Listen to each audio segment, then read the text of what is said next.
Man, have you ever wondered why women ghost you after a seemingly good date? Why women suddenly break up with you after a couple of months? Why they even stop sleeping with you after you've been together for a couple of years? Fucking drama out of thin air. It's because of this one thing, man, or actually your lack of frame control, bro. Now you've got two choices, man. You keep being shit at mastering frame and you'll never attract high quality relationships, high quality women, or you continue watching this video and learn how to master frame so that you can attract an abundance of high quality women, high quality relationships, and build a healthy family. If you don't want to build a healthy family and you just want to like fuck around, bro, be my guest. So what is frame control actually? In dating, frame is all about the mindset and attitude you bring to the conversation or interaction with a woman and how you display yourself in that interaction. How confident are you? Who's leading the conversation? Are you leading the conversation or is she leading the conversation? And are you staying true to yourself or are you trying to please her by faking who you truly are? That might still sound too abstract. So let me give you two examples to make my point. Let's use a castle as an example. Every castle has one ruler and that ruler determines the rules and the laws of the castle. So the same applies to dating. Whoever owns the frame of the conversation or the relationship creates the rules. He has the power. If you're a dickhead, you're going to turn into a dictator, but I don't want you to become that. But now a castle might still not be relatable. So let me give you another example. Let's imagine you're a minted guy like Elon Musk. Elon Musk is known to have a killer frame. He's confident, he's super intelligent, and he's a billionaire. So now imagine Elon Musk is driving around in his Tesla and then he gets stopped by police and the police officer who pulled him over is just an average Joe, right? Ask yourself, who has the bigger frame? Average Joe police officer or Elon Musk? Remember, Elon Musk is billions, he's super intelligent, and he's confident. And the other guy is just an average Joe. So who has the frame? In this specific situation, in this specific context, it's not Elon Musk who owns the frame. It's the average Joe, because the average Joe runs the streets. He owns the castle, which are the streets. Like, I don't want to say he's determining, but he's executing the rules and the laws which Elon Musk has to abide by, which means Elon Musk is falling into average Joe's police officer's frame, not the other way around. So do you see how frame can be relative to the situation? Now let's go back to dating. When it comes to dating, there are three predominant frames I see in men. 90% of the guys who come into my coaching mentorship program have at least one of two. There's the little bitch frame, the nice guy frame essentially, which I call the Kevin frame. Then there's the little dictator, the little hyper masculine Sigma guy who I call Andrew. And then there's a third frame, which I call Hercules. So what's the difference between all three of them? And I need you to stay with me because this is one of the most important explanations of this complex concept that you will ever hear. I go way beyond dating now, man. You need to understand this concept so that it will actually turn from complex to simple. Once frame control becomes simple for you, man, you master it and then you will have the abundant dating life that you always want. So as I said, there are three frames that I see in men at the moment. So we have the Kevin frame, the nice guy frame,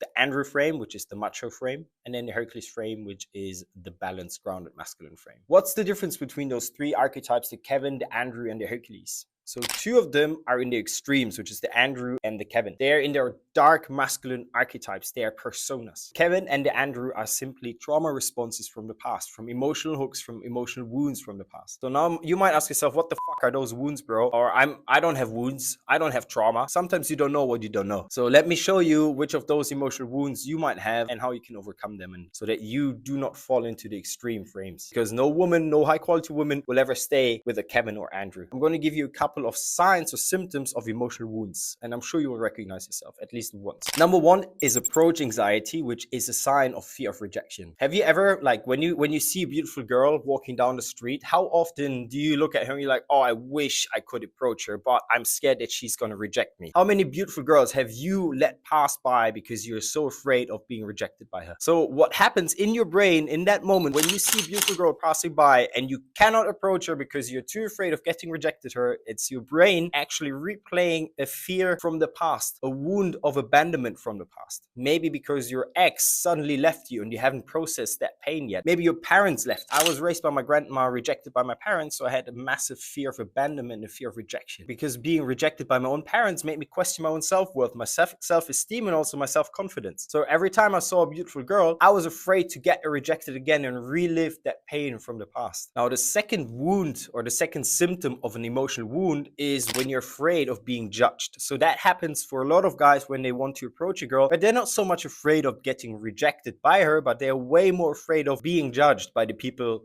observing you. What would people think of me? They will think I'm a creep for approaching a woman, or they will call me a bad man, or what will maybe they will laugh at me. I'm going to be so embarrassed. That fear of judgment has been conditioned into you, because when you were a little child, you didn't give a shit. You didn't give a fuck about what people were thinking. You just did you. Now over time, you've lost that ability to just be yourself, because you've been conditioned to fit in. And for me, for instance, my grandma always said, Gene, watch out what the neighbors think. Make sure that the neighbors like us. We cannot have a bad reputation. So because of that sort of conditioning that happened to me over time, I thought I always have to check first with my grandma if what I'm about to do is okay. I always asked for permission from her. And over the years, it turned into me seeking permission from the outside world to do an approach, to scream out loud in the forest and just be myself. Now, the third symptom of an emotional wound is, and I see that with a lot of guys who love Andrew Tate, and trust, like, don't get me wrong, the guy said some really good stuff, but there's also a lot of things that he's really not good at, which is working through your emotions. And the Andrews of today's world are the guys who want to be hyper masculine, but they also want to have their guard up. They don't want to get hurt or used by women. Obviously, I'm not encouraging you to get used or taken advantage of, but I'm also not advocating for keeping your guard up all the time, because then you suppress your own feelings. And guess what, bro? Feelings can never be suppressed. Feelings are emotions, are energy in motion. They can only be converted but never destroyed, bro. Clear symptom of an emotional wound is trying to have it, like, it's almost like an avoidant attachment style when it comes to women, or saying things like, I'm never gonna trust a woman because they're all like for the streets. That's a typical trauma response from someone who's been hurt in the past, or maybe who's watched a bit, or who's been conditioned to think that everyone's out there to hurt. The next symptom or the next sign of an emotional wound is when you never feel good enough. Have you ever wondered why you can actually feel confident and can flirt around women you aren't attracted to, or you can be this witty, socially charismatic guy around your friends, but in situations with strangers, you're like a shadow of yourself. You turn into a different man. I see this especially with men who start loving a woman. This goes for the Kevins as well as the Andrews. When they start catching feelings for a woman, they suddenly turn into this clingy, needy guy who is anxiously attached. They are too afraid to set boundaries. They avoid conflict, or when they set a boundary, they do it like a dictator, or they lose their temper quick. They yell at her, they shame her, they judge her. So that often stems from a need for approval, a need for validation, because your parents maybe never told you that you're good enough. Every time you get home, or every time you came home, they said your grades weren't good enough, or like, look at our neighbor's son, he's got better grades than you, or he's making more money than you. What are you doing? And now, because you never got that approval from your parents, because they never told you they love you, they never told you that you're good enough, or maybe your father wasn't even around and never encouraged you or empowered you to do more, now you're trying to chase that approval, that validation in your relationships with women. That's why you chase, that's why you're needy, that's why you text or bombard women with your texts, because you're just trying to get desperately trying to get her validation, that she's telling you she loves you and that you are the guy for her. But it's coming from a place of fear, a place of desperation, as I call it, rather than inspiration. Because there's nothing wrong to be loved by a woman, but if you're doing it to get validation, I mean, that stems from an emotional wound, bro. And as I said, another sign of an emotional wound is when you quickly lose your temper. How often do you get triggered by a girl and then you just snap? You shame her, you judge her, you yell at her, you know? Those are signs that there's something unresolved inside of you that you need to look at. By the way, man, I meant to ask, like, how often do you see like a girl passing by, walking by, like she's beautiful, like exactly your type, and you would love to approach her, but like then you enter your mental prison again. Your brain keeps you from approaching her because you think you're a creep, you're not good enough, or she's out of your league, or maybe she's too busy on her phone, or she won't even look at you because, yeah, you're not attractive enough. And then you let like another opportunity pass by, which could potentially be your future wife, the future mother of your children, bro. Man, that sucks, right? Like, if you look back, like, doesn't it make you feel ashamed almost to say, like, I've always given into my fear and never came out of my shell? All I'm saying, bro, is I've helped countless men overcome their approach anxiety, get out of the friend zone, letting go of the nice guy, and actually create an abundant dating life with high quality women. I've helped a guy go from nice guy to becoming a father within less than 2 years, you know? I've had another guy in my program who wasn't able to approach a girl for 20 years, and then just 4 weeks into my program,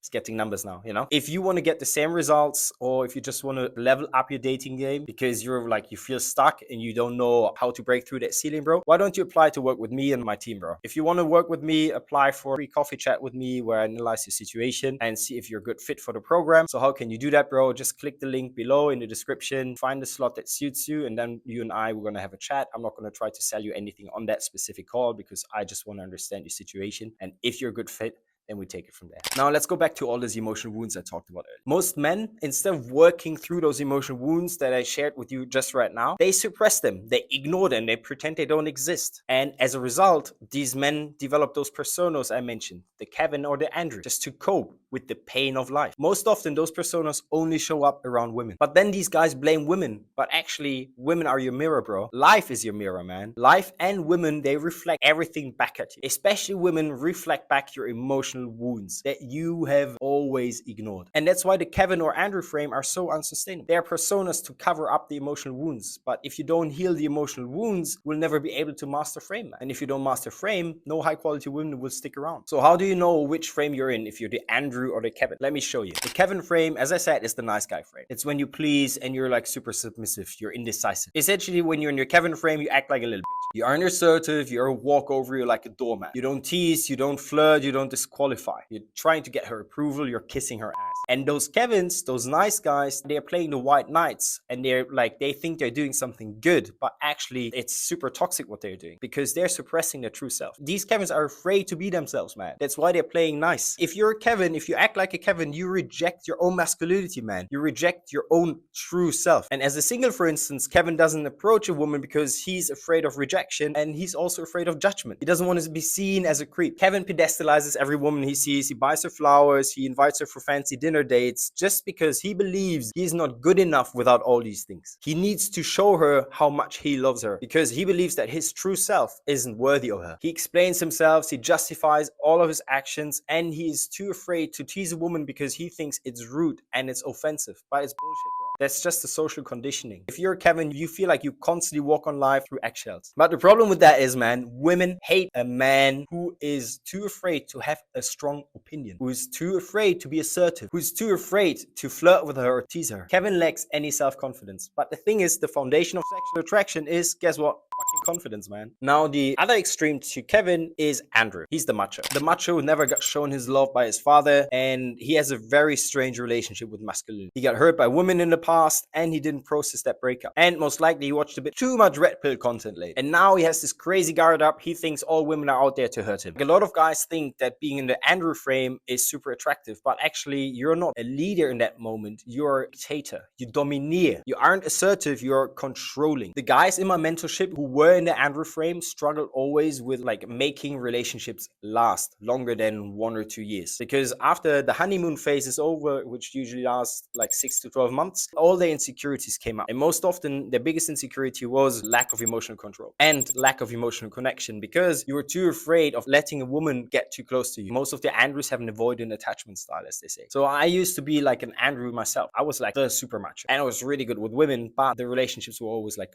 a major clusterfuck, because the moment a woman got close to me, man, I pushed her away because I had this avoidant attachment style. I was really good at teasing. I was really good at flirting. Those were my predominant styles to attract a woman. But all that fake confidence was actually arrogance, because I was too arrogant to work through my inner shit. And I saw like women only just as a game. How many women can I sleep with? How many women can I like get to validate me? So it was only to stroke my ego. But deep down, the Andrews, and I was one of those Andrews, we are still afraid to be our true self, because our being our true self means opening up to others, opening up our heart to potential pain. So do you see how you're still, even as an Andrew who gets a lot of women, you're still afraid to be your true self because you're afraid of getting hurt? So if you see yourself, if you recognize yourself here, where you don't struggle to attract women, but you struggle to keep them around, that's a clear sign that you're like in your Andrew frame. Now, as I mentioned earlier, there's a third frame, which I call the Hercules frame. So you have Kevin on the one extreme, Andrew on the other side of the equation, and here is Hercules. He's in the middle. He's the grounded, balanced, masculine man. Confident, funny, witty, flirtatious, charismatic. He gets what he wants, and he's able to empower a woman into her feminine without being a toxic dickhead. He's the man that masters frame like no other, because he also regulates and controls and masters his emotions. And guess what? Every woman wants that Hercules in her life. So how do you become that Hercules? It's actually quite simple. It involves 2 levels. We have inner and we have outer game. Inner game is your level of confidence and masculinity, which is the sum of your beliefs. Outer game is your ability to flirt, to tease, and to create a man to woman frame in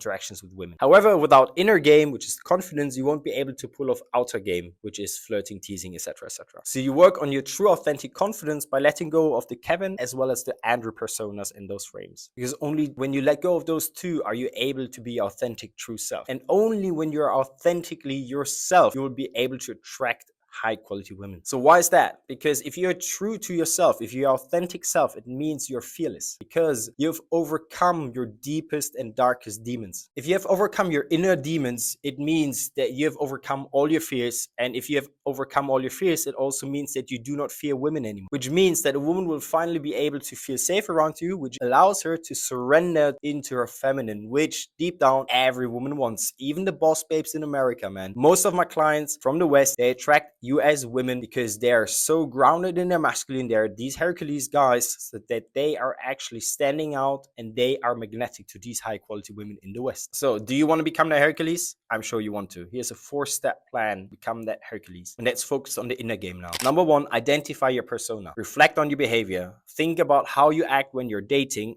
Are you always trying to be the tough, dominant guy, the macho Andrew type? Or do you find yourself being overly nice or agreeable to avoid conflict? And ask yourself, what women do you typically attract? Then step number 2, understand your underlying motives. Once you identify your typical dating persona, think about why you adopt this role. Is it because you feel it's expected or are you covering up insecurities? Then step number 3, face your fears, bro. Consider situations where you felt you couldn't show your true feelings or desires. What were you afraid of? Acknowledging these fears can help you understand and start to overcome them. And then step number 4, and this is really powerful, bro. Make a list of activities that you've always wanted to do but didn't because you felt scared of being exposed. Then do them and become comfortable with being uncomfortable. Now, after you've mastered your inner game and now after you've become authentically confident, bro, don't make the mistake that most of the masculinity and red pill guys do, which is neglecting your outer game. Most of the masculinity coaches do not teach you outer game because they have no fucking clue. Outer game is your ability to create a man to woman frame, which is done by teasing, flirting, and keeping her on her toes. So how do you stay playful? How do you keep her on her toes? You do this by playfully teasing, identifying and passing shit tests, and also giving her shit tests.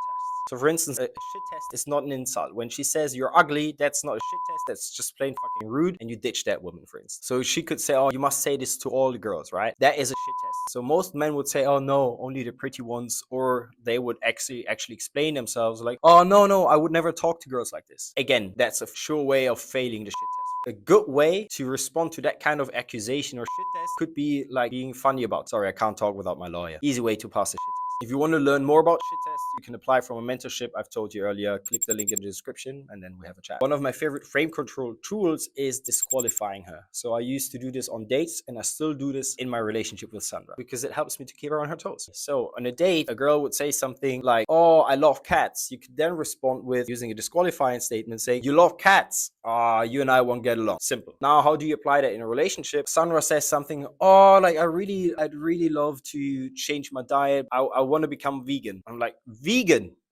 I think we need to break up, Sandra. Obviously, I'm not serious. So the disqualifier is also funny and witty, but it creates an emotional spike. She would then respond to, what? Because she takes it serious. So like the frame I always have is don't take her too serious. See her as a little princess who you love and she doesn't never want to do harm. And princess loves to be teased. Princess loves to have fun. Especially in a relationship, this works like a charm, bro. So always be mildly amused, you know? Treat her as a princess, essentially. She's sweet, she's nice, she's cute, but I'm the grown up and you're a princess. But it's not an insult. It's more like, oh, a princess deserves to be treated well. She deserves the best. And it's essentially like, I love you, you're cute, but I run the castle.